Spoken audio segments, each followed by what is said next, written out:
Chapter 27. The Puzzle Revealed.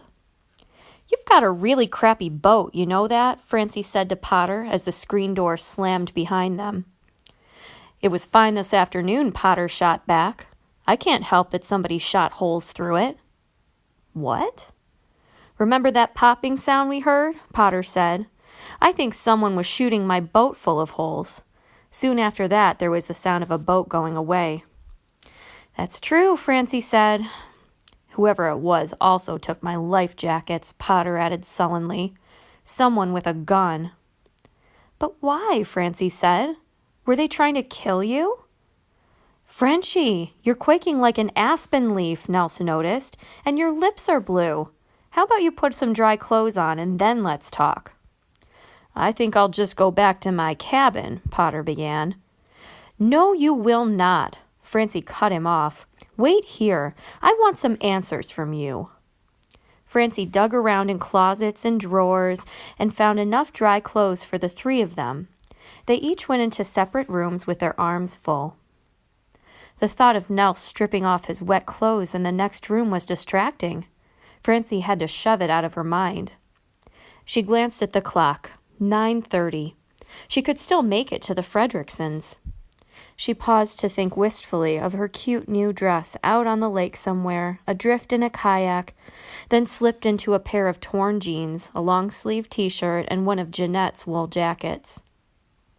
She supposed she looked bedraggled, as her aunts might say.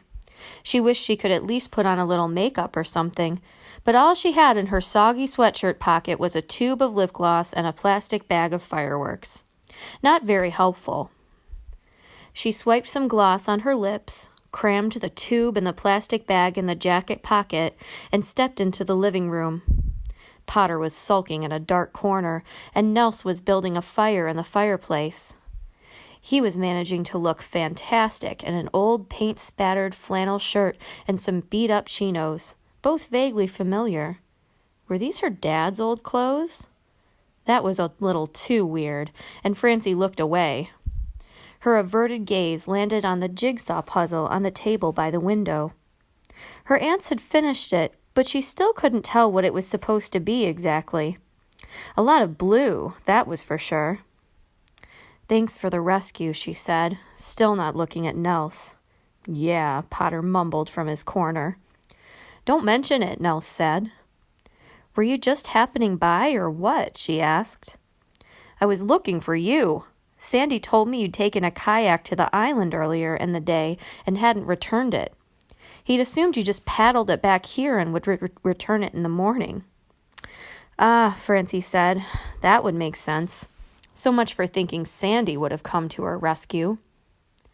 "But when I got here, you weren't anywhere to be seen. I started to the island just as it went up in flames, and then the storm hit." "What a bunch of bad luck," Francie said. "And I don't want to be rude, but I have an appointment with Mrs. Fredrickson, that I really ought to go to." "Now?" Nels frowned. "I know it's totally rude, and I can't even tell you why I have to go over there, but I do. It's really, really important. Potter, don't go anywhere. I'll be back in an hour." She started for the door. "Are you serious?" Nels asked. "You're going to make a social call right now?" Francie turned back. Her gaze fell once again on the puzzle, and she now realized that it was a picture of sky with clouds in it. Still, something about it seemed off. "I know it's not a social call," she said. "I know it doesn't seem important." Her eyes met Nels's, and she glanced away, then continued, talking as fast as she could. "This won't take long, seriously. It could get me a job, a real job, an acting job. So I'll just zoom over there, meet the guy, try to be charming, and then I'll come right back and we'll figure this out." Francie snagged a flashlight as she ran out the door, leaving two stunned faces behind. "Back soon," she called as she disappeared down the dark path.